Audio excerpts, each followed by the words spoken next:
Niger, au Manhattan, fast food, Dakar, Sénégal, cinéma, le Paris, ascenseur pour le ghetto, il est minuit à Tokyo, il est 5 heures au Mali, quelle heure est-il au paradis? Il est minuit à Tokyo, il est 5 heures... Alors, avant de commencer cette journée, je vais vous donner un petit exemple de la façon dont nous pouvons travailler ensemble avec un film qui va être présenté sur un challenge que la région soutient. La région s'est mobilisée pour soutenir des initiatives de microcrédit auprès de nos collectivités partenaires pour soutenir un développement économique juste. Je vous propose de regarder ce film. Je vous invite à apporter votre contribution aujourd'hui, c'est un challenge pour nous aujourd'hui, et de faire savoir, de faire connaître, pour diffuser l'information, et pour que nous soyons plus nombreux à nous mobiliser et à nous engager. Je vous souhaite une très belle journée, je vous retrouverai en fin de journée pour conclure les débats.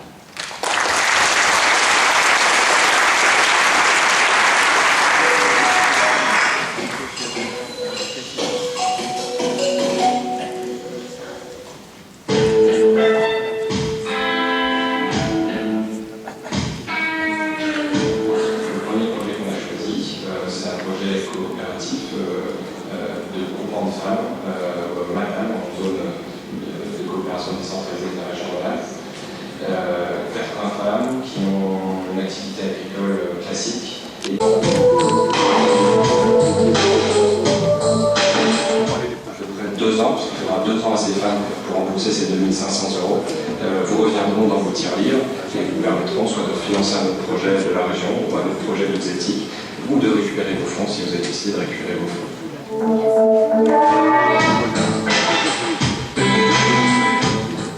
Tout le monde a à se connecter sur la plateforme rhône-anne.zetic.org.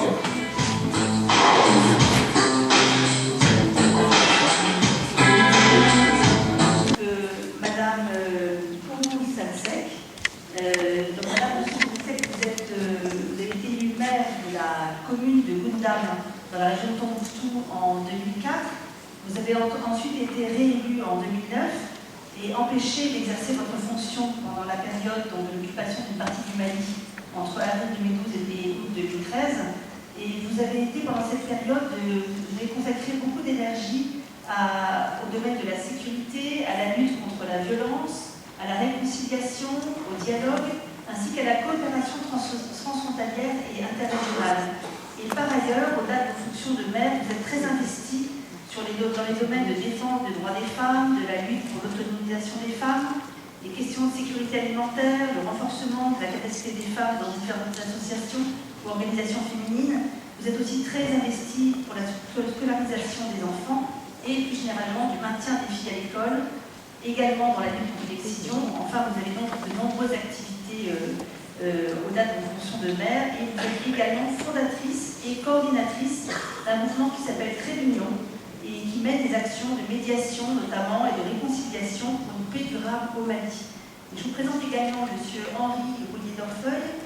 Vous êtes chercheur en agronomie, vous avez été président de Coordination Sud, qui rassemble donc 140 ONG françaises de solidarité, et également président de Finansol, qui réunit les acteurs de la finance solidaire.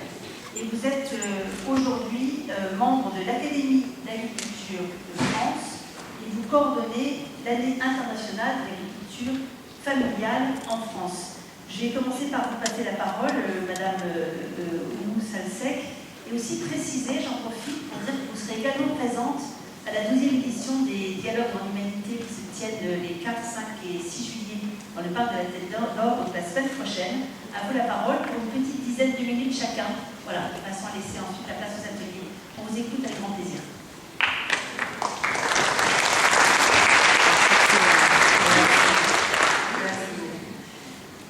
Déjà, je commence par remercier la région Rhône, le président général, la vice-présidente Mme Monora, qui m'a l'aimabilité de m'inviter à participer à ces assises avec ce thème aussi important et fédérateur qui est la solidarité. Et c'est cette solidarité de la région Rhône-Alpes qui m'a permis d'être ici parmi vous et d'apporter mon regard sur tout ce qui a été dit pendant la journée de mars hier, mais aussi au courant de cette journée. mais aussi pour parler beaucoup plus de ce qui a retenu mon attention et du message que j'aimerais passer qui illustre aujourd'hui la coopération qui lie ma région, la région de Tombouctou, mais aussi et la région Rhône. Et donc, pendant la première journée, j'ai retenu quelques points. Et la question de la responsabilité qui revient à chaque fois, la question de la redevabilité, mais aussi la complémentarité et surtout aujourd'hui l'interdépendance entre le local et l'international, le global, mais aussi entre les différents acteurs qui interviennent au niveau local pour vraiment apporter leur contribution et aussi résoudre les problèmes aujourd'hui qui mènent nos populations au niveau local. Et en parlant de responsabilité des autres points que je viens de soulever, cela m'amène à vous dire tout simplement que c'est la mauvaise gestion de ces différents points qui ont amené mon pays aujourd'hui là où nous sommes dans cette crise. Bien, merci beaucoup. Donc, je ne vais pas organiser un remerciement, mais je peux amener bravo et merci pour cette belle rencontre, celle qui vient aujourd'hui, et puis bravo et merci pour la parfaite organisation bénéficier, et bravo et merci pour ce que vous avez fait dans le passé et ce qui viendra derrière. Voilà. Alors, c'est vrai que hier nous avons célébré le territoire, à la fois dans sa vision géographique, mais aussi dans le terroir, qui est la représentation culturelle de cette vision géographique. Et en célébrant ce territoire, nous avons fait deux choses. Premièrement, nous avons mis l'accent sur les dynamiques positives territoriales. Nous avons parlé d'intelligence territoriale et nous avons aussi célébré la diversité du monde, puisque c'est là qu'elle s'exprime, et évidemment pas dans la deuxième alternative, la mondialisation. Nous avons constaté, surtout Jean Ziegler, les effets catastrophiques sur les composantes faibles de cette mondialisation. Et donc, je crois que la mondialisation, de toute façon, évidemment, est une réalité. On ne peut pas s'en abstraire. On est obligé de jouer en partie de jeu, bien sûr. On ne peut pas se laisser déposséder de toutes ces parts, notamment de marché. Mais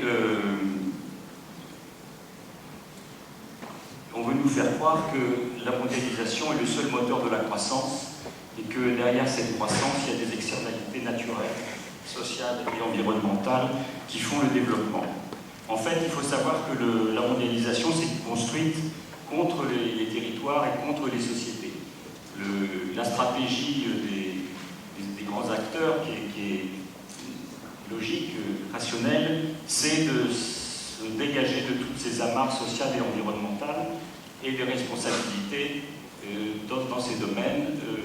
Le mieux pour rester dans la pureté de la logique de cette mondialisation qui est d'abord financière, c'est évidemment d'éviter toutes les responsabilités sociales et environnementales. C'est pas nouveau, les proto-banquiers vénitiens du XIVe siècle, du XVe siècle, avaient déjà ça comme stratégie dans leur tête, surtout ne pas être piégés dans les territoires et dans les sociétés. Alors, cette mondialisation, évidemment, est une réalité, et donc nous sommes tous amenés à être dans cette double dynamique de la mondialisation et du développement du territoire. Je crois que face à la mondialisation, effectivement, il y a aujourd'hui seuls les territoires. Alors, je crois que si pour certains d'entre nous, ou certains pays, ou certains groupes, on est à l'aise dans la mondialisation, si on n'a pas de problèmes économiques, sociaux et environnementaux, eh bien, alors il faut foncer. Il faut foncer, tête baissée, dans ce processus, et effectivement, il est très bénéfique pour toute une partie de la population, une petite partie, une oligarchie, comme c'était dit hier. Mais si, à l'inverse, on a quelques doutes, quelques griefs contre la mondialisation, alors il faut baisser les yeux et regarder sous nos pieds regarder le territoire et regarder autour de nous dans des cercles concentriques de territoires qui s'organisent, qui se sont organisés, les communes, les départements, les régions et plus au loin les nations. Je crois que c'est le cœur, le rôle fondamental de la coopération décentralisée, c'est de mettre en mouvement ces territoires de proximité, plus ou moins proches, mais quand même qui restent un ancrage pour nous dans nos régions.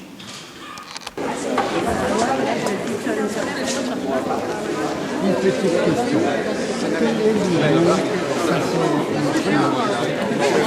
Ça fait 30 ans que moi, ça fait un peu la date pour quelques mois, quelques semaines, on va dire précisément. C'est effrayant. Et non, celui de l'année dernière, c'est c'était complètement désincarné. Voilà, c'était lui-même qui est avec il n'y a pas un réseau à eau. Bon, j'ai 25 ans. Ah oui, qui est là depuis fournir en participant, donc on est très fiers, on vous remercie et on compte sur vous pour votre engagement dans les débats. Donc en fait, nous allons très vite laisser la parole à Madame la vice-présidente Faïda Modou, vice-présidente du Conseil général de l'Égal à la culture et à la lutte contre les discriminations, pour introduire ces débats. Et ensuite, on reviendra vous présenter les deux axes thématiques autour desquels on aimerait échanger avec vous. Et à l'aide des intervenants qui sont ici avec nous, et qu'on vous présentera au début des travaux. Madame la vice-présidente.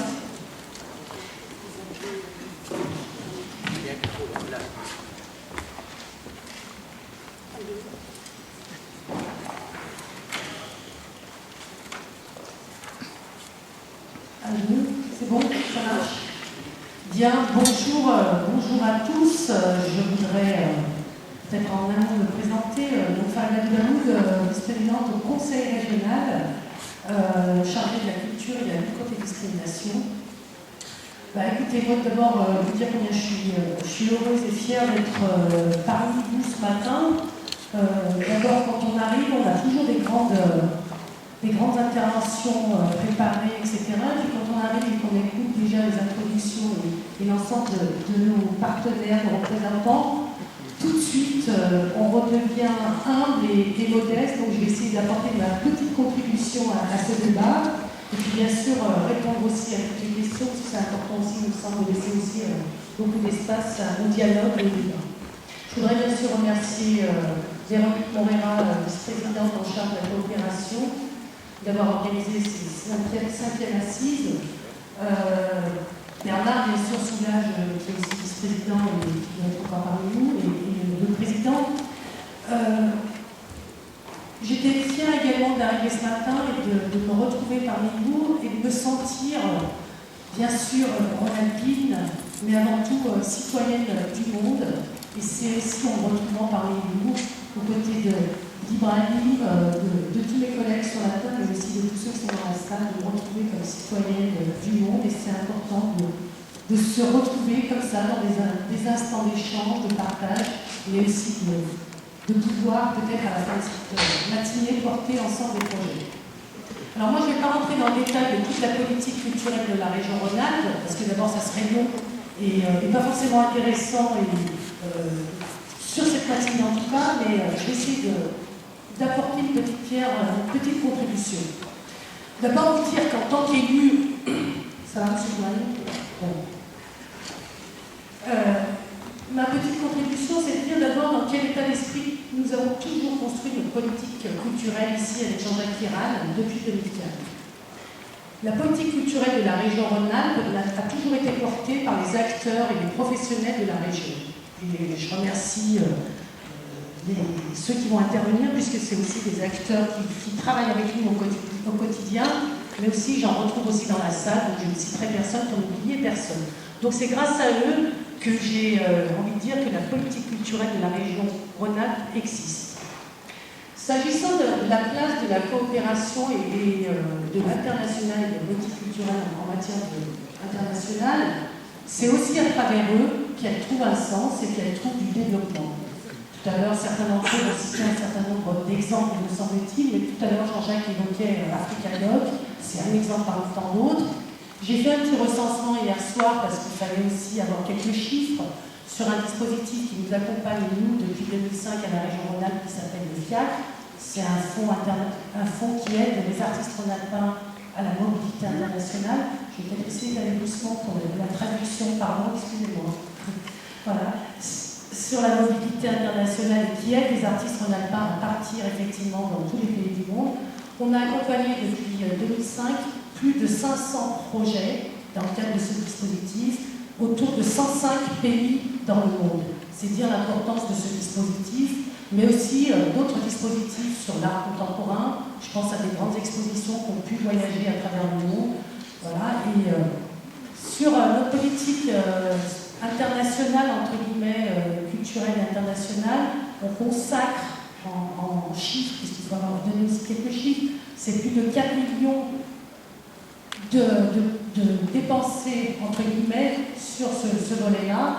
Ça peut sembler beaucoup, mais j'ai presque envie de dire, c'est jamais assez pour la culture, parce que je pense que la culture n'a pas de prix et doit continuer effectivement à se développer.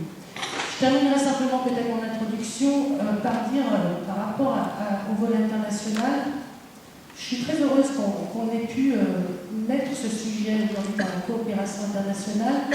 Je sais que beaucoup de projets sont portés par Véronique autour de l'agriculture, autour de la question de l'eau, et que la question de la culture aujourd'hui est partie prenante dans la coopération décentralisée.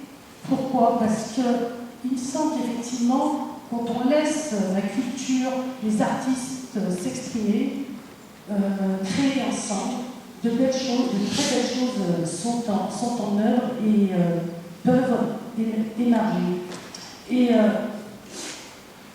il n'y a pas aujourd'hui, quand j'étais l'autre jour à une conférence de presse avec Dominique Hervieux à la Maison de la Danse, et j'ai regardé toute la programmation artistique qui va être programmée à la Maison de la Danse, et je peux vous dire incontestablement que la culture internationale, avec de grands artistes du monde entier, sont dans le programme de Dominique Hervieux, entre autres, mais c'est partout, c'est vrai, dans le cinéma. Tout à l'heure, Jean-Jacques évoquait Monsieur Sissako avec Pierre-Alain Sissako sur le cinéma. C'est vrai du cinéma, c'est vrai de l'art contemporain, c'est vrai du spectacle vivant, c'est vrai de toutes les disciplines.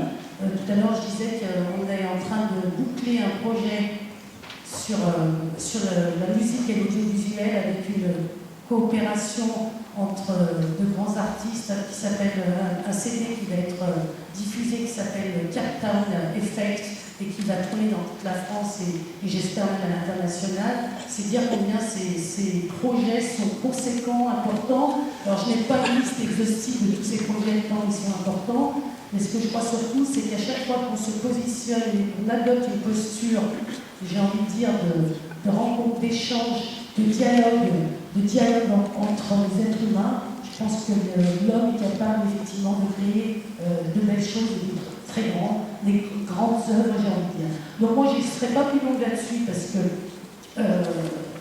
nos dispositifs existent, les échanges bien sûr sont tellement importants qu'ils seraient réducteurs de ne citer que quelques exemples.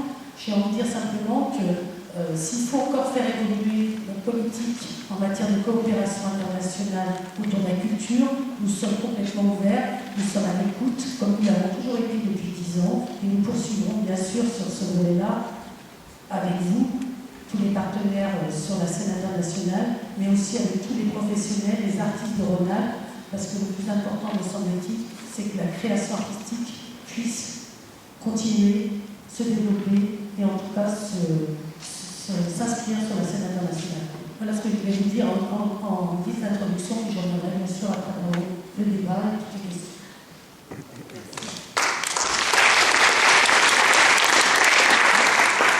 Les déplacements des populations qui créent une nouvelle communauté porteuse de cultures diverses posent la question de la diversité culturelle et de sa gestion et du vivre ensemble dans une perspective de cohésion et même de création d'une nouvelle culture qui naît de la confrontation des expressions artistiques et permet de créer de nouvelles esthétiques. Il y a également les négociations internationales qui vont commencer en septembre prochain au sein du système des Nations Unies sur la définition des prochains objectifs de développement durable après 2015.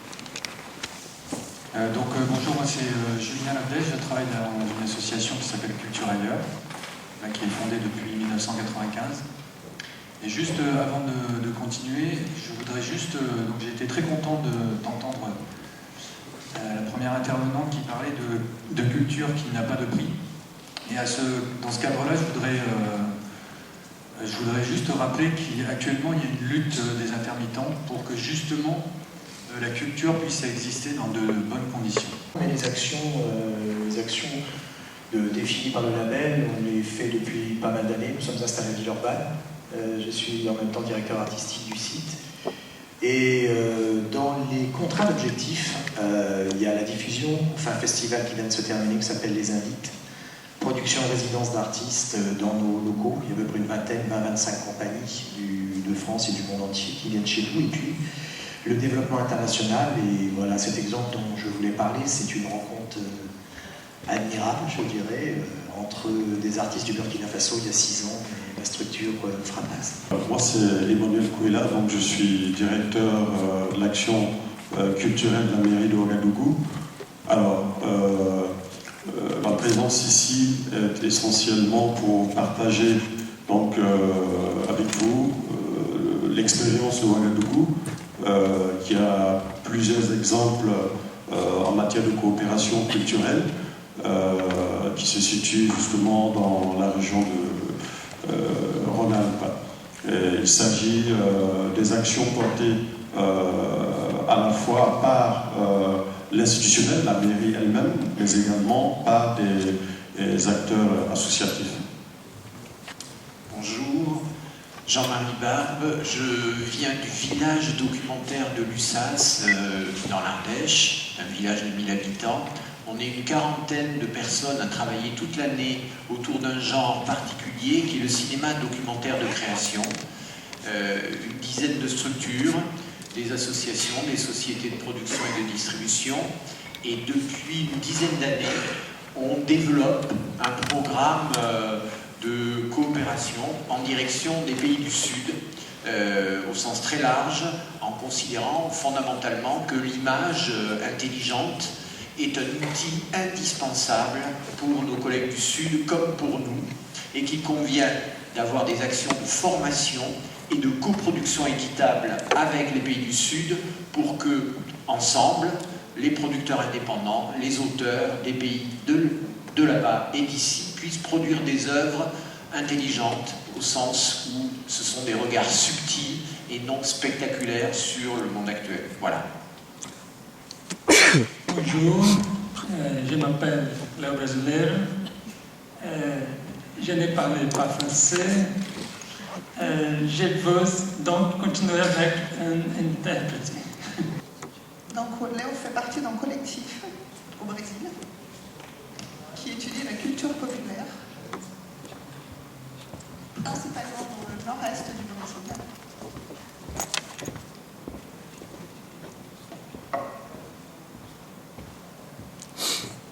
Et fait partie d'un deuxième collectif qui étudie la question de l'économie solidaire aussi. Mais sa principale activité, c'est d'être père.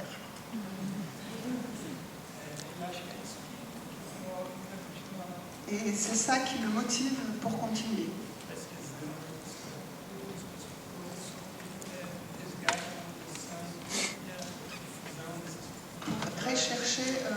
Pour faire des recherches pour le sauvetage, le maintien et la diffusion de toutes ces manifestations artistiques et populaires. Être parent, c'est le cœur même de la culture et de la promotion de la diversité. De culture, parce que c'est un groupe d'hommes de culture et moi je ne suis pas homme de culture. Donc je suis dans cet atelier pour apporter peut-être ma modeste contribution à tout ce qui va être dit. Donc je ne suis pas homme de culture, mais je travaille avec des hommes de culture et je travaille avec des artistes. Donc je pourrais revenir après sur tout cela et apporter l'éclairage de la culture sur Tombouctou. Tombouctou, la ville mystérieuse, est une grande ville de culture. Donc je pense qu'à ce titre-là, je pourrais avoir 2 petits mots à dire. Merci. Pour ce qui concerne Ouagadougou, il faut dire que la question de la diversité culturelle est justement au cœur de la problématique liée aux échanges culturels, donc à la coopération culturelle. En fait, la coopération culturelle reste justement une modalité assez forte pour mettre en exergue la diversité culturelle. Et les manifestations au niveau de la ville de Ouagadougou, comme je l'avais souligné dans la présentation, c'est d'abord à un niveau institutionnel, à travers donc des actions directes qui sont menées donc par la ville, notamment le REMDOGO qui est un centre de ressources pour musiciens, un outil qui devient un lieu important pour manifester donc cette diversité culturelle. Muitas vezes unindo esses grupos e dando força ao movimento, pegando pequenos grupos e transformando em algo maior. Il y a aussi le fait de faire l'union entre ces divers groupes pour former un groupe plus grand, pour qu'il ait plus de visibilité et plus de force. Donc l'union fait la force. Muitas vezes de uma forma autogestionária e muitas vezes como trabalho voluntário, mas a gente de uma forma ou de outra a gente realiza ações. C'est très souvent un travail de volontariat avec de l'autogestion par le manque de financement pour ces projets. Vai em busca de outras formas de parcerias, de cooperação. Il y a beaucoup de difficultés à trouver des partenariats publics et privés au Brésil. Et donc il y a la recherche d'autres formes de partenariat pour ces projets. Parce que l'État, représenté ici bien entendu par la région Rhône-Alpes, ne peut pas être seul financeur, bailleur de fonds. Et est-ce qu'il n'y a-t-il pas une possibilité de faire un pont, une passerelle entre les décideurs politiques, les acteurs culturels que nous sommes porteurs de projets, et puis une passerelle avec les financeurs. Voilà. Dispositif de défiscalisation, et c'est important que ça existe. En même temps, il faut que les acteurs, les porteurs de projets continuent à se déplacer. Ils le font, je sais, mais parfois c'est plus simple quand on est une grande institution que quand on est une petite association sur un territoire d'obtenir du mécénat. Encore que dans les villes, dans les territoires, souvent les commerces de proximité accompagnent aussi des manifestations. Donc moi, j'ai envie de dire, il faut continuer ce travail de partenariat. On avait un dispositif qui était dans ma lettre de mission, pour être franche, qui s'appelait le fonds d'amorçage, qu'on n'a pas encore créé. C'était l'idée de mettre un fonds avec des financements publics-privés à l'intérieur qui permettrait peut-être d'avoir un effet levier sur une première expérience pour un sculpteur, pour un peintre, etc. Ça, c'est un dernier point sur le plan de mandat qui n'a pas encore été mis en place, pour être franche.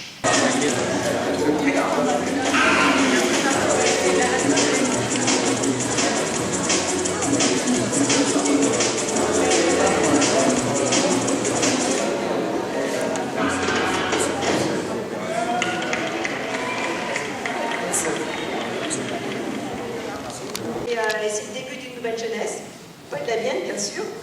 Un nombre croissant d'organisations non spécialisées en coopération et en solidarité internationale. Donc des gens, des organisations, des établissements scolaires, des organisations d'éducation populaire ou compléterées rejoignent peu à peu les rangs des organisations expérimentées qui étaient à la base les premiers acteurs.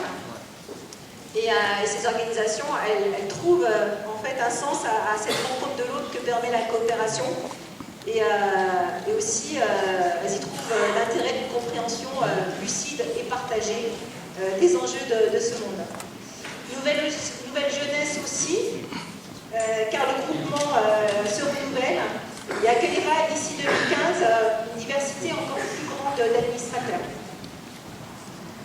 FESACOP a 20 ans et en fait cet anniversaire, c'est d'abord votre anniversaire, à vous les acteurs de la coopération et de la solidarité internationale, personnes de bonne volonté, collectivités territoriales, petites et grandes associations, organisations d'éducation populaire, acteurs de l'économie solidaire, entreprises socialement responsables, hôpitaux, établissements scolaires, j'en oublie et là aussi vous compléterez pour moi.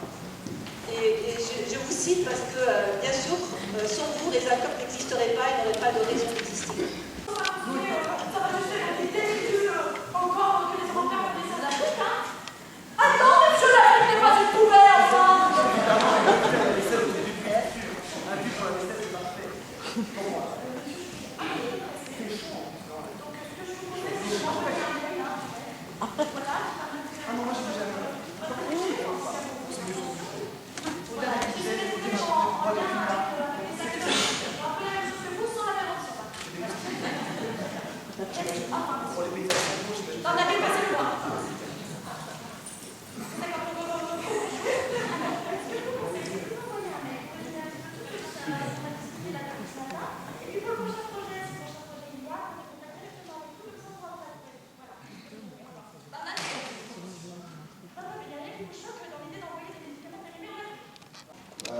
Décentralisé et cet outil justement qui présente une nouvelle vision du développement qui est plus de limiter les inégalités au niveau des territoires plutôt que d'encourager les inégalités.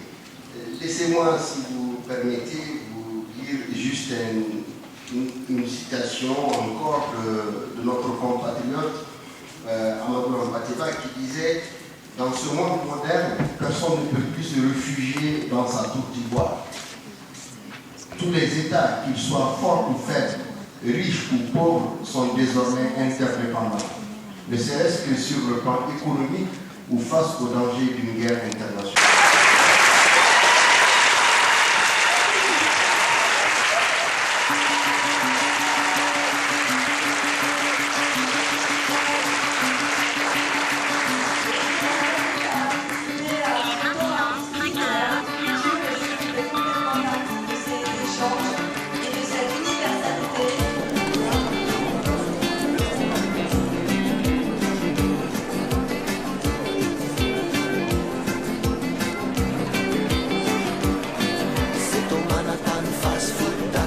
Sénégal, cinéma, le Paris, demain je serai parti. La gare, Dakar, Bamako, Mopti, y a pas de problème, tout va bien. Aujourd'hui je me marie, j'ai confiance, amour, solo, Gao, l'Algérie, Tunisie, Italie, y a pas de problème, j'aime au Mali.